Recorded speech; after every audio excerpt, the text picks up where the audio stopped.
ఇంటికాడ కుర్రోడు పాలు పాలు అంటుంటే పిల్లడు పాలు కేడిస్తే అని ఆ పాలేదో మీ అమ్మనిచ్చేమని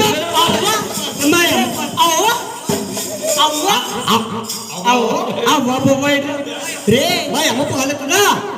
రే పువ్వులు కొట్టండి 3,000 రూపాయలు పెంచుని 5 కేజీల బియ్యం తీసుకుంటుంది మా అమ్మ పాలకుదిరా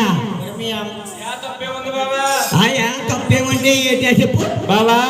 మీ అమ్మని పాలం పండి అని మీ అమ్మ పాలం మన కాదు కొలిగే కానా సీసాలో పోసి ఆ గూట్లో పెట్టొచ్చాను కదా ఏడా గూట్లో పెట్టినయా పాలు ఇవ్వడానికి ఏంటి అయ్యి బాబాయ్ నా పాలు అనుకున్నారా సతీష్ బాబా నీ పాలేంటి నా పాలేంటి కదా తెలీదు పొద్దుంది కళ్ళు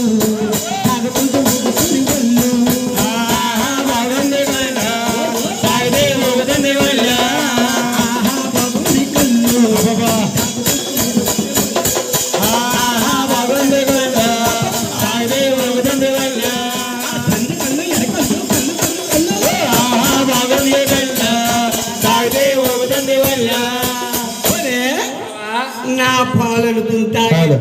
కొల్లికి పాలకి తెలుసు తాగమ్మకున్న కొల్లికే కానా అందుకే నెత్తింకన మంట కానా ఆటలు పక్కన పెట్టేవేమో నా పాలు అనుకుని తాగితే ఇంత తాగినా ఎక్కుతలేదు కొల్లైతే తీయగా ఉంది అని తాగేసిన అయినా కానీ కొలిగే కానా నువ్వు నా జీవితంలోకి రాకముందు చాలా శృంగారంగా ఉండేదాన్ని బాబా కుర్రోడికి ఏమట్టించానంటవా మన జగన్ గారు తట్టించాను అదే ఆ మట్టిని పడుకున్నాడు పొద్దున్న మనం వెళ్తే లేకరావు పోలే నువ్వు నాతో రాకముందు నన్ను చేసుకోకముందు చాలా శృంగారంగా ఉండేదాన్ని బాబా పోలే ఎలా ఉండేదానివే ఎవరితోటి అనుకున్నా బాబా మా పొల్లు బాబతోటి ఉంటాడు గొలిగాడు అందులో అంతమంది ఉన్నారు కానీ ఎవడో బుల్లు అంటేని సట్టు గొలిగాడే దోకుంటున్నారేంటి బుల్లు ఉందా గజ్జి కట్టే అసలు ఎలా ఉండేదానో తెలుసా ఎలా ఉండేదాను శృంగారంగా ఉండేదాను బాబా బాబా సిల్కు సీరాలు సైలెన్స్ ఓకే సైలెన్స్ మా ఎవరి చెప్పలేస్తుంది సిల్కు సీరాలు సూపర్ ఓకే సిల్కు సీరాలు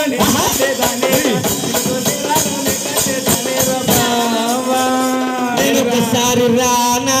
ఎక్కడికే నీ దగ్గరికి ఎంతెస్తొక్కేస్తాను గొల్లిగే కానా మాట్లాడతలే పాడు మాటలు గొలిగే కానా దొంగ కానా కింద తొక్కేద్దంట పొల్లు రాలిపోతా గొల్లి నన్ను కానీ కింద తొక్కేసేవనుకో ఈ